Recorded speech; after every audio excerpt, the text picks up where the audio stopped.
Halo Sobat Donghua, pasti pada nungguin kan kelanjutan BTT Harana Dewa? Oke lah, tanpa berlama-lama lagi, yuk langsung masuk ke alur ceritanya. Di episode sebelumnya, dalam pertarungan melawan bayangan Huachan, semua serangan fisik dan serangan jiwa Xiaoyan gagal menembus aura pedang yang sangat kuat. Terdesak hingga batasnya, dia akhirnya menggunakan api mata pemusnah sunyi dan kekuatan asal apinya untuk melancarkan serangan kehancuran yang mampu menahan pedang Huachan untuk pertama kalinya. Pertarungan pun meningkat ke tingkat yang lebih dahsyat. Xiaoyan bahkan menggunakan teratai api murka Buddha, tetapi tetap ditembus oleh aura pedang Huachan. Meski tubuhnya hampir hancur oleh serangan itu, Xiaoyan bertahan dengan kekuatan kehidupan leluhur Simo dan memaksa diri maju, lalu melancarkan pukulan terakhir yang dibungkus api pemusnah sunyi langsung ke dada Huachan, mengerahkan seluruh kekuatan yang tersisa dalam pertarungan paling brutal dalam hidupnya. Di medan perang kekacauan, gelombang kekuatan penghancur yang sebelumnya mampu memusnahkan segalanya perlahan mulai mereda. Setelah energi dahsyat itu menghilang, Xiaoyan tiba-tiba membuka kedua matanya. Sesaat dia merasa seolah semua yang terjadi barusan hanyalah mimpi. Dalam pertarungan sebelumnya, tubuhnya telah hancur parah dan jiwanya terkuras habis. Namun sekarang semuanya kembali seperti semula. Tubuhnya pulih sepenuhnya, tidak ada luka sedikit pun, dan dia kembali berdiri di atas platform. Meski begitu, detak jantungnya masih berdegup kencang seperti genderang perang, dan di kedalaman jiwanya masih tersisa getaran dari pertempuran barusan. Hal itu membuatnya sadar bahwa pertarungan yang terjadi tadi bukanlah ilusi, melainkan pertempuran nyata yang sangat sengit. Secara refleks, Xiaoyan menengadah ke atas. Di sana masih melayang ki kekacauan, yaitu energi yang mewakili hasil kemenangan serta hak untuk menantang lawan berikutnya dalam perang dewa kekacauan. Namun Xiaoyan segera menyadari sesuatu yang aneh. Jumlah ki kekacauan itu tidak berubah sama sekali, tidak bertambah dan juga tidak berkurang. Hal ini membuatnya kebingungan. Dia sendiri tidak dapat memahami apa yang terjadi, dan di tempat ini tidak ada siapapun yang bisa menjelaskan kepadanya. Setelah berpikir sejenak, dia mulai menduga bahwa mungkin pertarungan sebelumnya dinilai sebagai hasil imbang. Dia teringat bagaimana pertarungannya melawan Huachan berakhir dengan kondisi di mana keduanya hampir binasa pada saat yang sama. Untuk mencapai titik itu saja, Xiaoyan telah menggunakan kekuatan yang hampir seperti serangan bunuh diri bersama. Karena mereka berdua runtuh pada waktu yang hampir bersamaan, kemungkinan besar pertarungan tersebut dianggap seri. Oleh karena itu, 3000 helai kekacauan miliknya tidak hilang. Setelah memahami hal itu, Xiaoyan perlahan duduk bersila dan menutup matanya. Dia tidak lagi memikirkan ki kekacauan di atas kepalanya, melainkan mulai menganalisis kembali setiap detail dari pertarungan sengit tadi. Dari perenungannya, Xiaoyan menyadari bahwa dirinya masih memiliki banyak kekurangan. Memang benar bahwa pada akhir pertarungan dia telah menggunakan api mata pemusnah sunyi, yaitu kekuatan tertinggi dalam jalur api yang dia kuasai.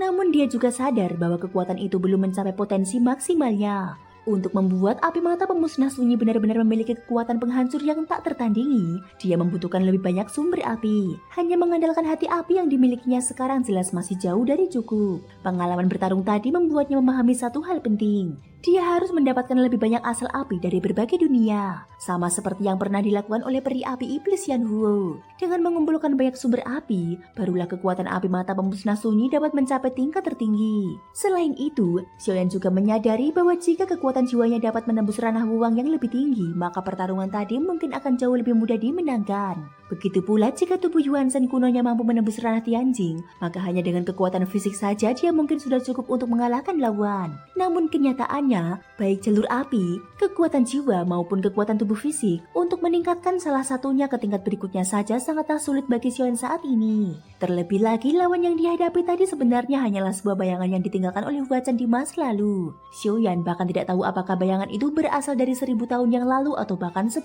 tahun yang lalu.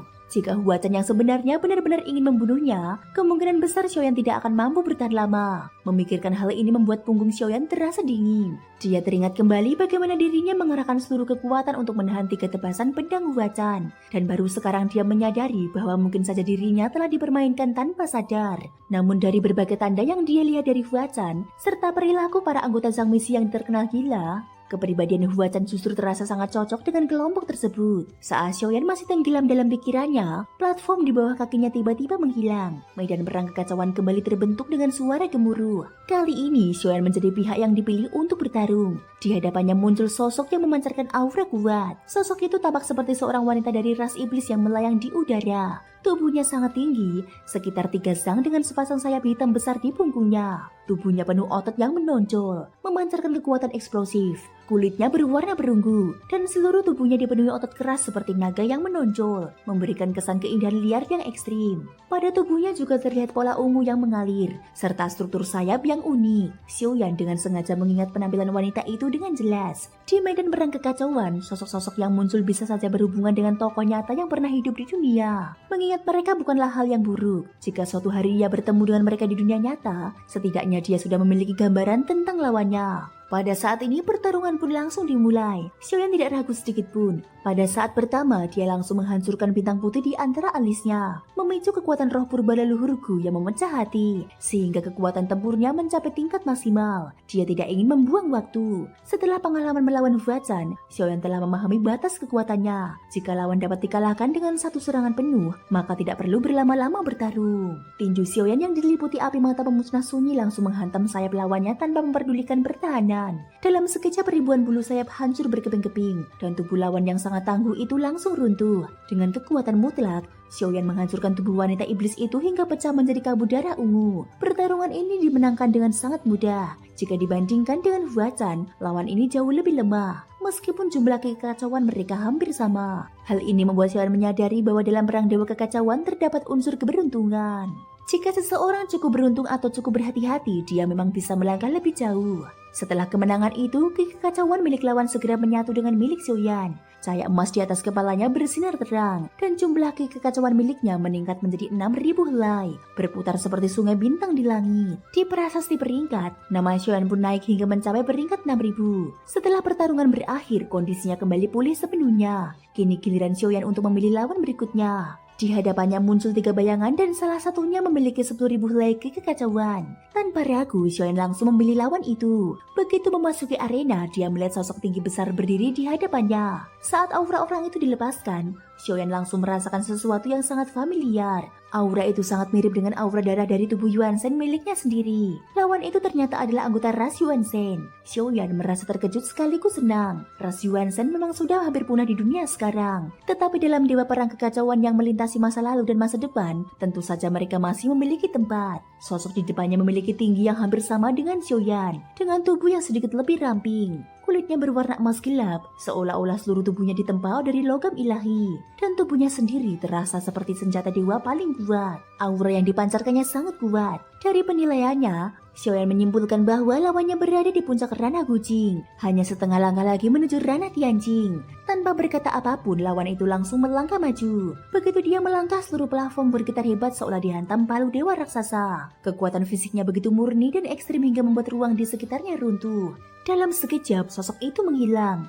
Pada detik berikutnya, sebuah kepalan tangan sederhana yang dipenuhi rune emas gelap sudah muncul tepat di depan Xiaoyan. Kecepatannya begitu luar biasa hingga melampaui batas penglihatan. Itu adalah kecepatan ekstrim yang dihasilkan murni dari kekuatan tubuh fisik. Thank you guys sudah mendengarkan ceritaku di episode kali ini sampai akhir. Ikutin terus kelanjutan episode berikutnya ya. Terima kasih buat kalian semua yang udah subscribe, like, dan komennya.